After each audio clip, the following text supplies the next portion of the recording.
The Templates tab holds your company template library.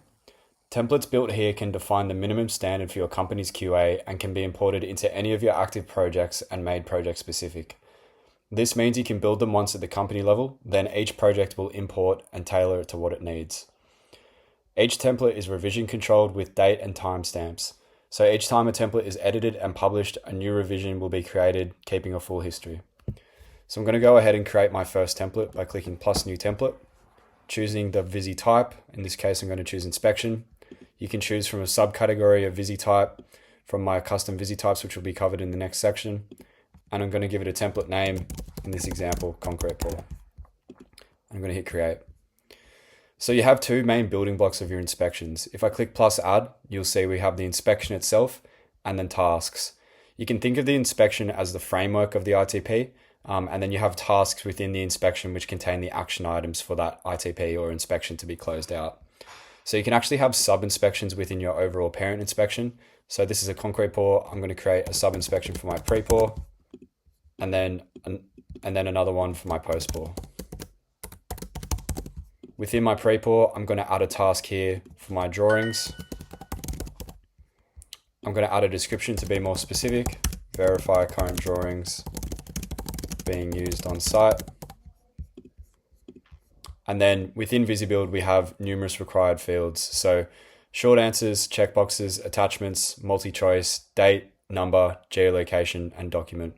So I'm going to put my first one as a checkbox saying confirm current drawings being used. And then I'm going to add another requirement here for a document, link current drawing. So now for this task to be closed out, somebody is going to have to check that checkbox and then link an existing document from their document register. So this task can't be closed out until these two required fields have been completed. Within your inspections and tasks as well, you will also have assignees and reviewers. At the company level, you can only configure your tasks and inspections to be assigned to your company in general, but this can be changed later once you import them into your project. So you can use these as placeholders to be edited later when you import them into the project. For instance, I want to make sure that my drawings task will have a reviewer, so I can assign my company as a reviewer on that task, and then that can be changed to a specific member, individual, and you can also change the assignee to a specific subcontractor or another user within your company as well once it's imported into that project. As well as that, we have two different task types. So a witness point won't fundamentally change anything about the task. It will label it as a witness point, so whoever's completing that task knows that they need to get some sort of third-party witness on that task. Whereas a hold point will fundamentally change something about that task. So if I label this task as a hold point, if somebody tries to close out the task beneath it without having closed out this hold point task, it will come up with a notification saying, wait, you're about to skip a hold point. You'll then be asked to provide a reason why. And then when you skip that task, it will be flagged as a skipped hold point. And then that can be surfaced in filtering and reporting and closed out later if it does need to be.